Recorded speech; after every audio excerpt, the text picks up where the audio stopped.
คุดนี่คุดมือขายเนาะบัดนี้ขายนี่ขายจังได้บัดนี่ตั้งอันเจ้าสิขายให้เราเบาจักโตพันสี่โตต่อ1,000ใช้ทั้งนั้นเด้ขายบ่ล่ะโอ้หลายเติบเลยผู้นี้เนาะขอลงบัดนี่เอาลงหม่องเดียวกันได้ยังสิน้องน้ำส่งร้อยเศร้าห้าบ่โดยมั่นใจเนาะร้อยเท่าไรก็กันนี่125ตัวเจ้าขาย4ตัว1,000สิบ่โดย4ตัวต่อ 1,000 กีบพี่น้องเลยเอามีแต่ว่าเราเดี๋ยวเราเบ้าสิซื้อซอยเด้อสิเมาเด้อเอามีแต่ว่าเดี๋ยวเท่าไรบัตรนี่เป็นเงินฮะถามก่อนแล้วเป็นแม่ค้าขายเครื่องขายของนี่ต้องหู้ได้ราคา125ตัวคิดเป็นเงินนี่จักพันบาทนี่ ฮะมานั่งเราเบ้าสิซื้อซอยจะมีอยู่บ่เงินทอนบัตรใบยังนี่ฮะใบยังมินใบ50วัตฮะใบ50โดยมีเงินทอนให้เราว่าบ่บัดค่าจิรอเจ้า31,000กีบนึงนี่31,000แล้วบ่มีเงินทอนช่ำบาทเป็นอะไรฮะบ่จักแล้วติ50,000พี่น้องเอ้ยแต่ว่าค่าจิรอน้องเพิ่นนี่31,000นึงเอามีแต่ว่าเราเบาเสียวให้เบิดนี่เด้อโดย50,000แต่เจ้าก็แบ่งกันเด้อกับน้องเจ้าเด้อเอาล่ะหนุ่มมือเอาแหละ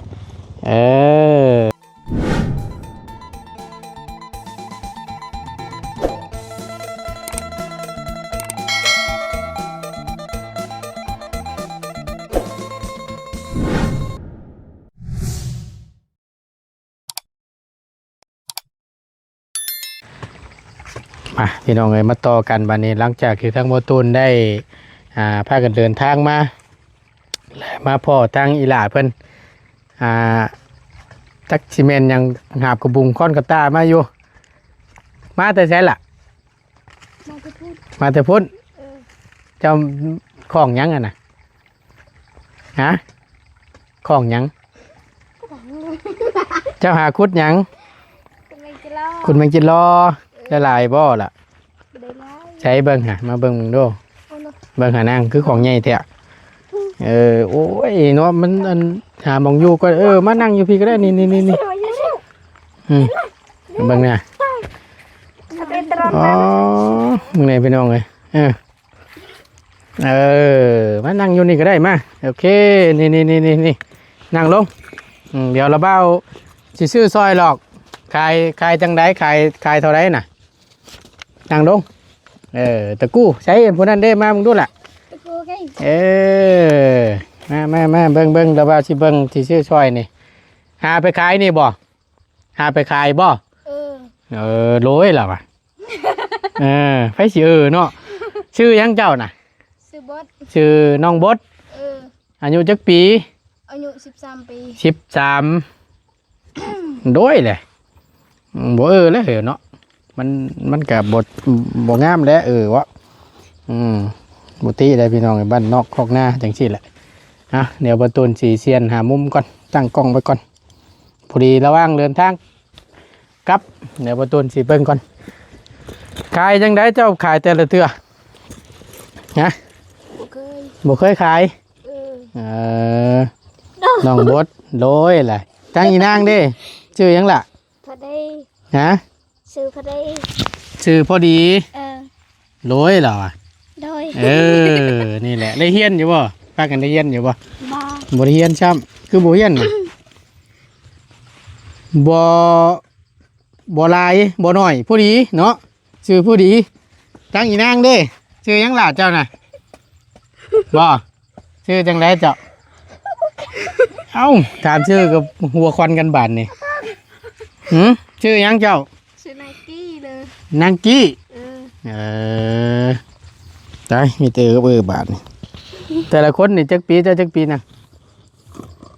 รู้จักว่า จำบ่ได้ครับทั้งเจ้าเด้ 7 ปี 7 ปีอืมเบิ่งหันจิรอนะไปขุดตั้งแต่จักโมงนี่ 11 โมง 11 โมงขุดนี่ขุดมื้อขายเนาะ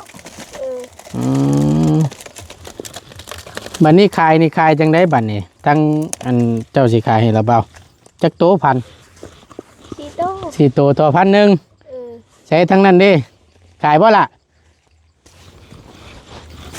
โหหลายเติบเลยผู้นี้เนาะใช้ของเจ้าเด้อันนี้บ่หรือว่ารวมกันเบิดนี่ อืม รวมกันเบิดนี่ โดย เป็นพี่น้องกันบ่ เออ เอ้ยน้องกันสิบ่ อืม อืมสิหาธงใช้เสียใช้ให้ละบ่าวบัดนี้ละบ่าวสิชื่อนี่ บ่มี บ่มีซ้ำ อืม ถ้าว่าจังซั่นนี่เฮือนเจ้าอยู่ไส อ้าว บ่ จะมาตอนนั้นเด้ ฮะ จะมาตอนนั้นฮะ มาตอนนั้น อืม ตอนนี้ดิบาทนี่ตอนได้ล่ะหึแม่นบ่ละบ่าวเคยเข้าไปหาบ่ โดย แม่นบ่ดัง เออ บ่แม่นเบาเหย้าบ่หึจำคนผิดแล้วล่ะวะนี่เอาจังซี่ถ้าว่าของเจ้ารวมกันมีแต่ว่าถอกเทศกันและนับให้ละเบ้าใส่ของนี่เนี่ยละเบ้าเมื่อแหละสิหาถุงยางเฮือนน้องพรเพิ่นและสิเทและเจ้าไปเอาอยู่หันได้บ่ ได้ จักอยู่เนาะเฮือนน้องพรน้องพันธุ์นี่เนาะ เออ ก็รวมกันเบิดนี่เนาะ โดย มาอันเฮ็ดมึงดูเฮ็ดได้เอาเตรียมไว้เลย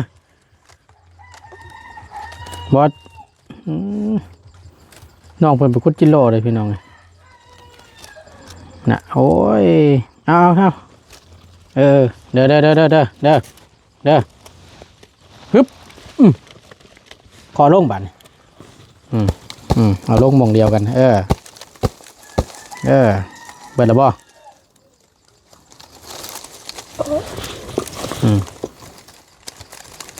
ไปคุดกูมือบ่นาง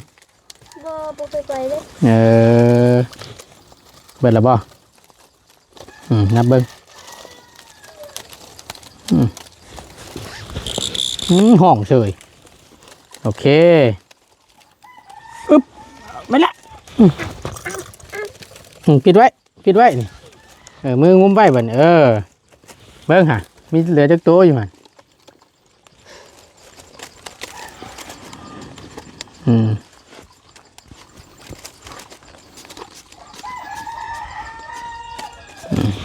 คือจะรอซอยน้องเพิ่นก่อนเบิดแล้วบ่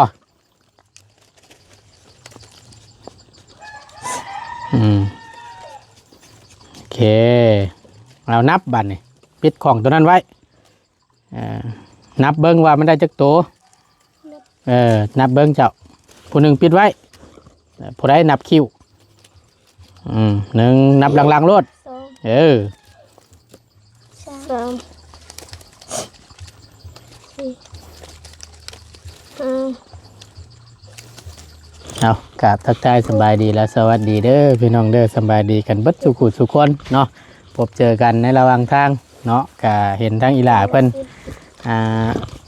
มาแต่คุดจิรอว่าซั่นเนาะก็เลยถามน้องเพิ่นว่าขายบ่ว่าซั่นขายอยู่ว่าซั่นผู้ใดทางบ่ตูนก็สิแวะซื้อซอยทางอีหล่าเพิ่นนี่แหละซอยอุดหนุนน้องเพิ่นนับเด้อนับให้ครบเลยล่ะเด้อเดี๋ยวเราเบ้าสิซื้อซอยดอก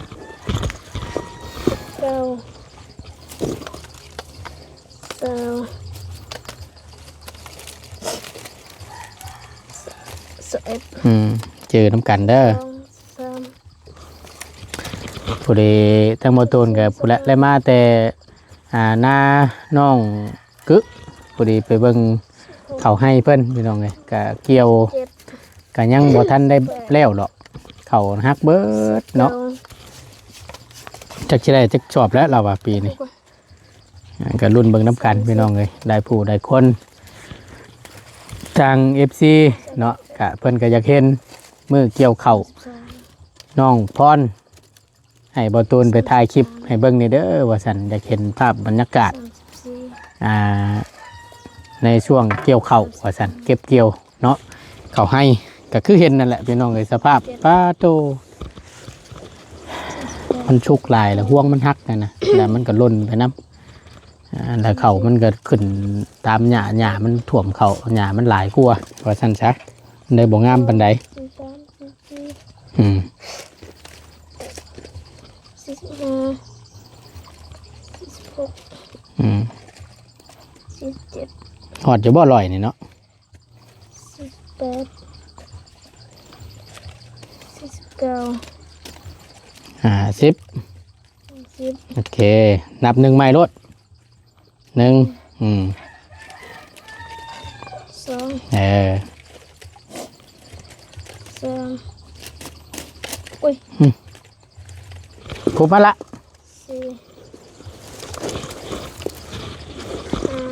6 7 อืม 8 9 10อากาศป้อฮ้อนแฮงอะดิ 12 13 14 15 16 17 เบิ่งรุ่นนำกันว่าสิได้เท่าใด 19 นับโลดหลายเดี๋ยวเราเป้าสิอันชื่อดอกบ่ยากดอกนับรถ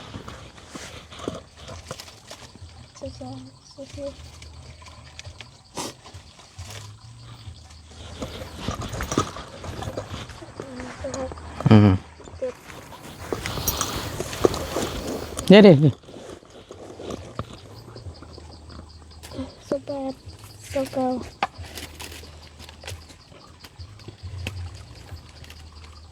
คุย โยโย่โอ้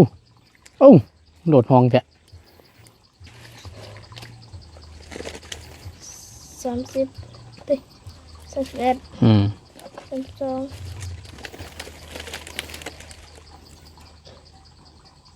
33 เสียงอย่างนี้บาด 35 มาแตะเดียงงัวแต่ทางนั้นปลองปองปองปลองปองปองมาตันทางแล้วพอดีบาด 38 39 อืม40 41 อืม 42 มาแตะเดียงงัวคุดจิรอน้ำบ่หลาทางเจ้ากะแม่นบ่นั่ง 4 คุดจิรอพ่อเจ้ากะได้อยู่บ่นะได้อยู่บ่จิรอมาแตะเดียงงัวเลยพี่น้องคอยคำลงแดงเลยงัวเจ้าบ่นั่งหน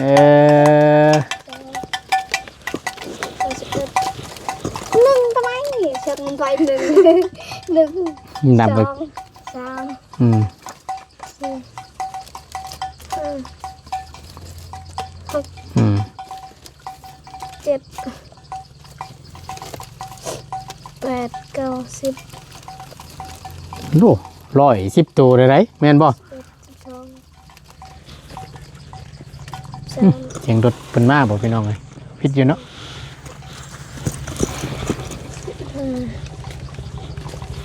ต้องมาทำไมหก อืม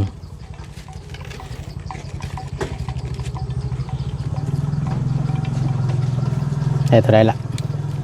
อืม เจ็ดแปด อืมไปยากเนาะทางยากแท้ สามสิบเอ็ด ๆอืม สิบสอง อืม120นั่น122เลย สิบสี่ได้ยังตีน้องน้ำสอง125บ่ โดย มั่นใจเนาะ อืมอันไปคุดนี่ไปคุดอยู่ใช่นั่ง อยู่นะ อยู่หน้า โดย นั่งลงก้อนเนี่ยเราเบาสิทำเกี่ยวเราเบาเข่าอยู่หน้านะ วัฒนเกี้ยว ยังบ่ทันได้เกี่ยวอยู่ ก็เลยคุดจิรอ โดย สามคนพี่น้องนี่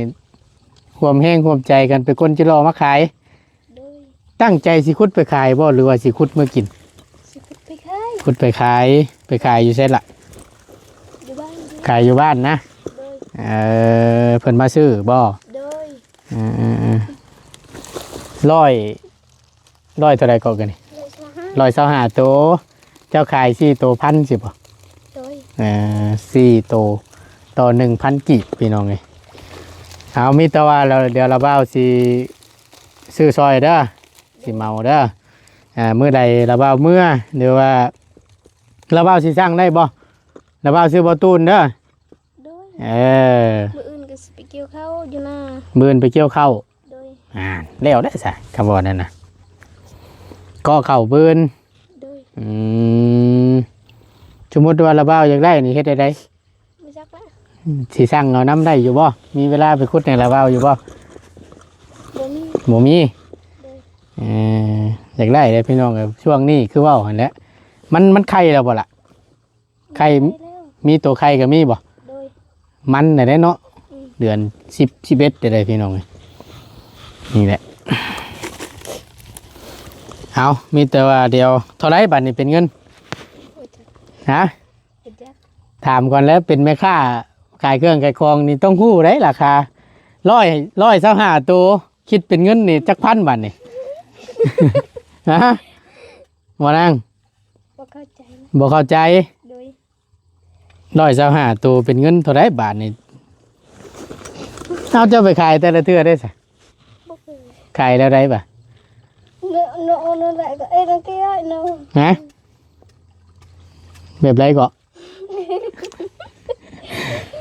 บ่จักฮอดสิเว้าบ่จักฮอดสิว่าบาทนี่ขายบ่เป็นว่าซั่นหางนับฮอด125อยู่เนาะแต่ว่าคิดเป็นจำนวนเงินนี่บ่ฮู้บ่ บ่ฮู้ หันหน้ามาหาละเว้าพี่คำจะขายเครื่องน่ะโอ้ยเนาะเบิ่งพี่น้องว่าตูนสิไล่ให้เป็นเงินให้น้องเพิ่นก่อนบ่ได้จะเจ้าไปแบ่งกันบ่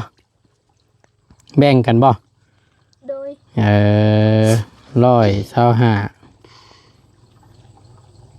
หาร4 31,000ถึกแล้ววะแม่นบ่ บ่จัก บ่จัก đôi เอาตัวหนึ่ง4ตัว1,000พี่น้องเอ้ยบ่ตูนไล่125แล้วก็ตกเป็นเงิน125ตัวได้อยู่31,000กับ25กีบ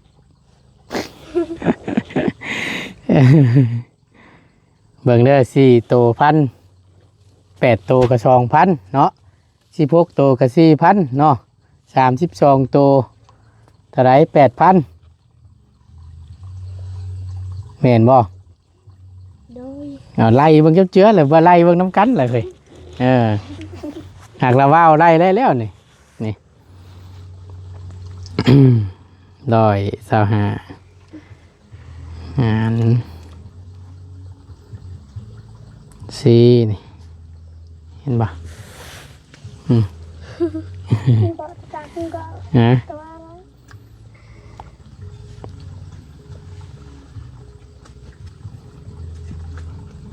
เดียวกันบาทนี่100ตัวก็25,000เลยพี่น้อง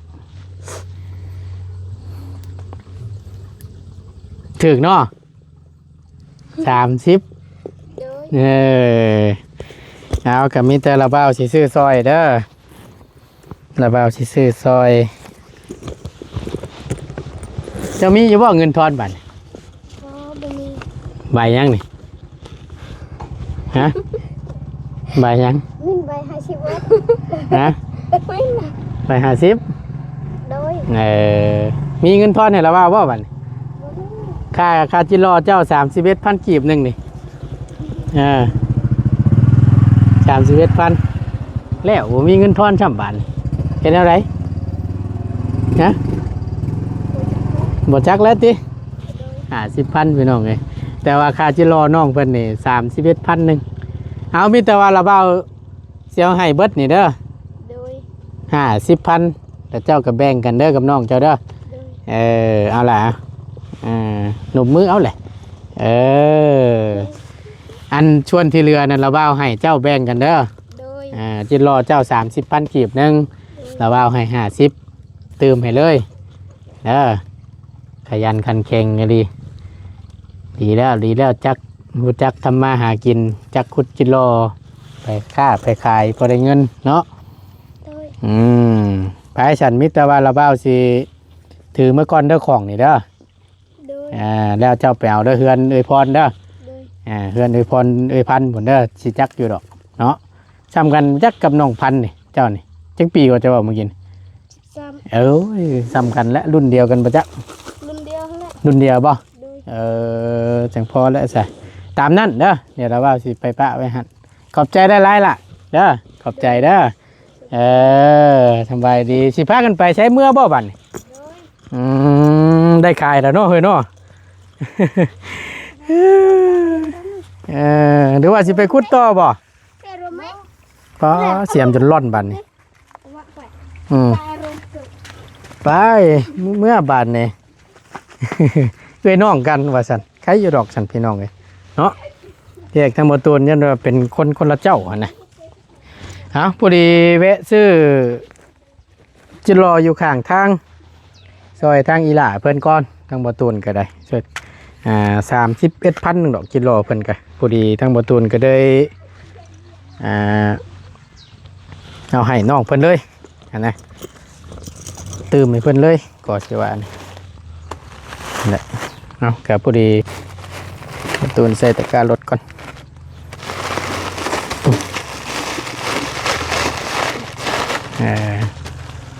ไปพี่น้องเอ้ยกาทั้งบ่ตูนก็สิได้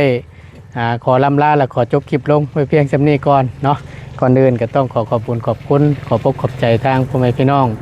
FC ที่เข้ามาเป็นกำลังใจและติดตามรับชมคลิปโดยบ่ข้ามโฆษณาสิ่งที่สำคัญเนาะขอบคุณในหลายๆทางบ่ตูนก็ได้เอาได้ผู้ใดคนซอยเสียซอยรุ่นอยู่ณตอนนี้บ่ตูนเอ้ยว่าซั่นใกล้สิฮอดเป้าหมายเจ้าเด้อว่าซั่นเป็นกำลังใจให้ใกล้สิฮอด100,000 ซับแล้วว่าซั่นเอาจังใดก็ทางบ่ตูนก็10 นิ้วน้อยๆเนาะกราบยกขึ้นเสื้อหัวก็ฝากพี่ฝากน้องเนาะ FC ผู้ใหญ่ใจดีเบิดทุกท่านซอยกดไลค์กดแชร์กดติดตามให้มันฮอดในเด้อพี่น้องเด้อเนาะบ่ตูนก็สิได้โลน้ำหมู่เนาะเอาฝากน้ำอีกรอบหนึงเนาะทางบ่ตูนก็ได้เอาขอบคุณในหลายๆอยู่ดีมีแฮงพี่น้องสบายดีเด้อไป